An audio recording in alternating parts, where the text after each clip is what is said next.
I'm Josephine, the co-CTO. And hi, I'm Megan, the COO, and today our Tide Talk is from Ryan Creasey, the technical director at Disney Live Entertainment.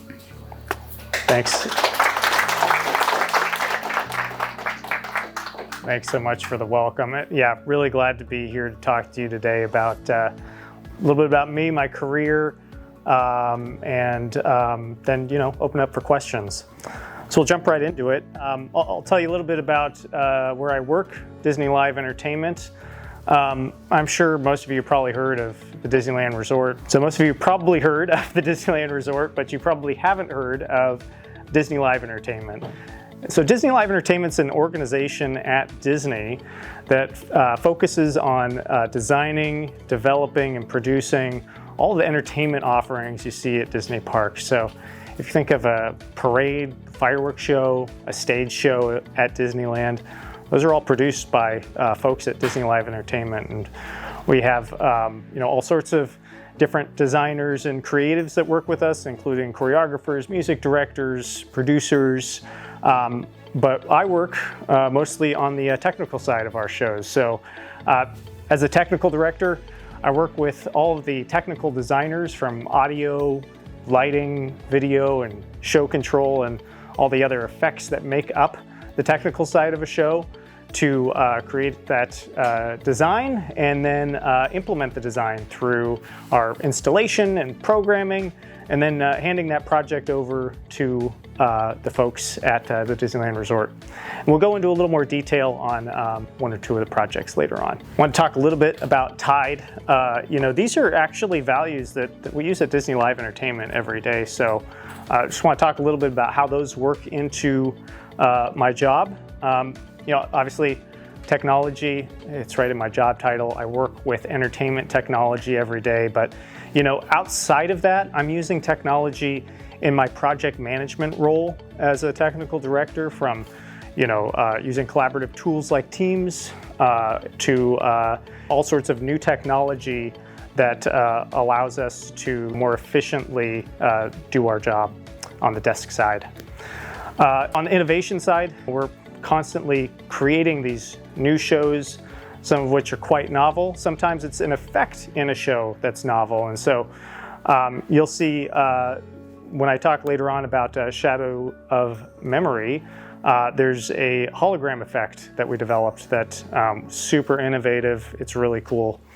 On the design side, I work with technical designers who come up with their own individual technical designs, and I work with them to collaboratively create that into one cohesive design that becomes our entertainment offering. On the entrepreneurship side, I'm sure most of you probably think of an entrepreneur as an individual, like, for example, Walt Disney came up with this idea for creating a animation studio to create animated films. And of course, that is one example of an entrepreneur. But we also use the entrepreneurial mindset at Disney Live Entertainment every day. Even working at a large organization, you can take an entrepreneurial mindset in things like improving processes or coming up with new ideas that can move the business forward. So we'll jump into my career journey. I started working when I was 13 in an electronics store. So starting in high school, went to Mater Dei High School, and there I focused a lot on TV production and film. I learned a lot and really fell in love with live TV, the excitement of working on live events, and all the learning experiences that come with all the new technology in television and film. While I was there, I also worked on some theatrical productions, which kind of carry a lot of the same processes and technology as live TV. So out of high school, went to Cal State Fullerton, where I started as a radio TV film major. I was still super excited about TV production coming into college. But after taking a few TV classes, I kind of felt I wasn't getting that same excitement that I felt in high school. And so, I saw that they offered a theater class that was available to radio, TV, film majors, and applied for that class. Within a week of being in that class, I knew that that's what I wanted to do. And so I soon changed to be a theater major, where I went on to be a sound designer, worked on several productions at Cal State Fullerton, including a production of Equus that you see here, where I won the Kennedy Center American College Theater Festival Award for Sound Design Excellence in our region. But all that to say, while that was a turning point, it also allowed me to use a lot of the skills I had learned in TV production to transition into theater. So out of college, got hired at the Disneyland Resort as an entertainment technician. Worked on mixing a variety of different shows at the Disneyland Resort. And then worked my way through several years, becoming from being a mixer to a lead technician, to programming the control elements on our parades, and eventually was asked to become a technical director.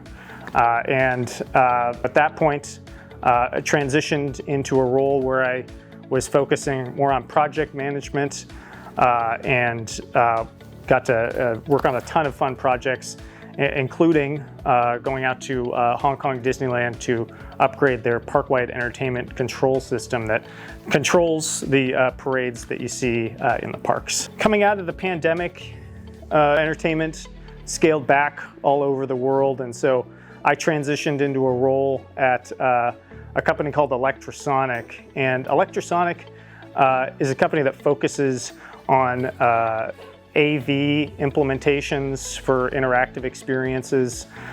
So we're at Disney. I was focused on big picture technology projects. At Electrosonic, we focused on just the audio and visual portion of installed systems. So that really allowed me to focus and master those specific elements. It's a different way of looking at things, but was still very interesting. So I got a couple examples of projects I worked on at Electrosonic. One was Adobe's new office building in San Jose.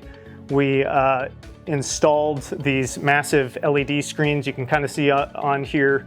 And the concept of that project was that, at Adobe, being a creative company as they are, the creativity is just flowing out of the walls. And so these screens are integrated into the walls to just make it look like, that all of that content is just flowing through the building. And then I also worked on, of course, a Disney attraction as a vendor, worked for Electrosonic as the project manager overseeing the audiovisual install for Mickey and Minnie's Runaway Railway at Disneyland. So our team oversaw installing all the speakers and AV support systems that make up Mickey and Minnie's Runaway Railway. So after a couple years at Electrosonic, I was asked to come back to Disney Live Entertainment back into a technical director role. From there, I've continued to improve my skills, working on more complex projects as I go. So I wanted to give you a couple examples of projects I've worked on recently. One is Queenie and the Jambalaya Jazz Band, which was a summertime offering we had a couple of years ago. It was a jazz band that came out on the rivers of America, themed in a classic New Orleans style. And then another project that just opened this past spring is called Shadows of Memory, a Skywalker saga.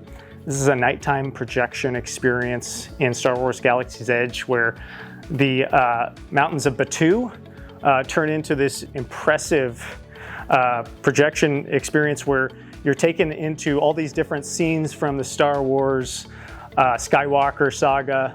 We also have some really cool effects that I kind of hinted at earlier, including a hologram effect where our droid here, miraculously in thin air, produces a hologram. So then just kind of wanted to also leave you with a thought that always been important to me in my career, and that's to always be improving, whether that's on the technical side of my job, or we're always creating new technical concepts and ways of telling stories through technology, or if that's on my desk side, the project management side, coming up with or learning about new concepts of how to schedule projects, how to structure budgets, all sorts of different ways of learning. So, I think that's just something that's always been really important to me, is never getting stuck in doing something the same way, always learning and relearning from colleagues or trade publications, vendors, however I can. So then I think I can open it up for questions. Out of all your favorite projects at your different workplaces, which one was your favorite? I have to say, the Shadows of Memory show that just opened is definitely a super rewarding, challenging project to work on. Some of the big challenges were creating this new entertainment venue that's installed outside, right? So we have projectors that are installed in weatherproof enclosures, all sorts of other infrastructure that had to go into that. It creates just a really magical experience, but there's so much, there's so many complex systems that had to go into achieving that. So, I think that was, one of the more rewarding projects I worked on. So in our English class, we're talking about project management, and we just finished a unit regarding that. So how would you say with the different projects you come across, you were able to really manage that and stay on track to complete your project in the given time? So how was I able to, stay on track of project schedules? Depending on the project, you'll use different types of scheduling strategies.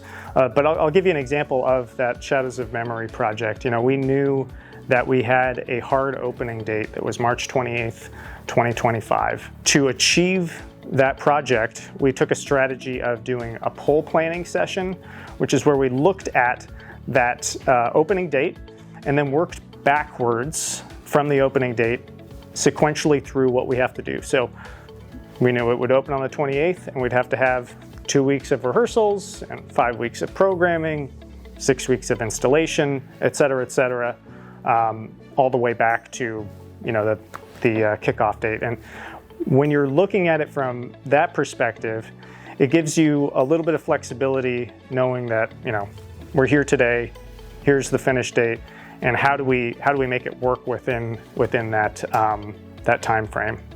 The other important thing is just to include contingency time in your schedule, and we were able to hold some contingency time in that project schedule, but that allows you to address issues that come up during a project to be able to float your schedule one way or another. What would you say the most rewarding aspect of your job is? That's a great question. Working in live entertainment, that first day when a show opens and you finally see it in front of an audience and people are applauding, that is really just an amazing feeling. So hard to describe, but after spending months or years working on something, to finally open something and see people respond to it, that's just super rewarding.